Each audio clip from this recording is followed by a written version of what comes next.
J'avais passé la soirée blotti sur mon canapé dans mon pyjama le plus doux, à enchaîner les épisodes d'une série que je m'étais promis de terminer enfin. C'était une de ces soirées où le monde extérieur semblait lointain, et où mon seul souci était de savoir si je devais cuisiner ou commander à emporter. J'étais plongé dans un épisode particulièrement émouvant lorsqu'un léger coup à ma porte me fit sursauter. En ouvrant, je me figeai. Il était là, Marc, le fils de mon ami. Ce sourire gêné était toujours là, celui qui avait le don de me déstabiliser un peu. Je le connaissais depuis l'enfance, mais maintenant, à 21 ans, il paraissait différent, plus sûr de lui, plus conscient. Et c'était peut-être son regard, hésitant et pourtant scrutateur, qui me serrait le cœur. « Salut, M. Je peux entrer une seconde ?» demanda-t-il. J'hésitais, consciente de l'inconvenance, mais un mélange de curiosité et d'une attirance inexplicable me fit hocher la tête. Une fois à l'intérieur, il fit les 100 pas, cherchant visiblement ses mots. Il n'était pas venu pour parler de l'école ou de sa mère. C'était autre chose, quelque chose de lourd, chargé d'une tension inexprimée.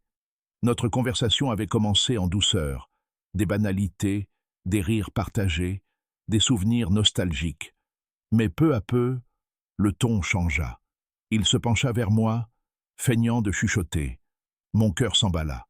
Je me suis surprise à rire, ressentant une chaleur et une connexion qui dépassaient largement le cadre de l'amitié. Et en réalisant que je me rapprochais, j'ai compris à quel point la situation était devenue complexe.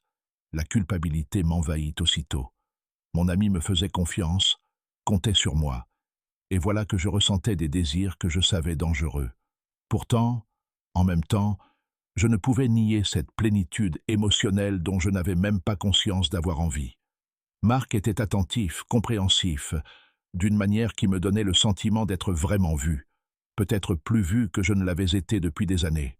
Les semaines qui suivirent furent un véritable champ de mine. Chaque rencontre était empreinte d'un lourd secret. J'ai menti sur les raisons de mon emploi du temps chargé, sur mes déplacements, tout en me persuadant qu'il s'agissait simplement d'un soutien moral pour un jeune homme perdu. Mais au fond de moi, je connaissais la vérité. J'étais prise au piège d'une infidélité émotionnelle, flirtant avec quelque chose qui pouvait briser des amitiés et des liens familiaux. Un soir, après une énième longue conversation qui s'est terminée par une étreinte prolongée, j'ai réalisé à quel point même un attachement émotionnel pouvait être destructeur. Mon ami a commencé à remarquer ma distraction, ma façon de rougir ou d'éviter certains sujets. La culpabilité est devenue insupportable, le secret rongeur. Et pourtant, rompre le lien émotionnel que j'avais tissé me donnait l'impression de perdre une partie de moi-même. Il ne s'agissait pas de désir physique, il s'agissait d'intimité, d'être comprise, de me sentir vivante, comme je ne l'avais pas été depuis des années. Mais le prix à payer était indéniable. La confiance que je partageais avec mon ami était fragile, ma morale était mise à l'épreuve, et les conséquences potentielles d'une révélation étaient terrifiantes. Chaque choix, chaque instant, était devenu un exercice d'équilibriste délicat entre désir et loyauté, et je n'avais pas de réponse facile. Finalement, la vérité devint incontournable. Il fallait en parler. Il fallait rétablir les limites. Des aveux douloureux étaient inévitables.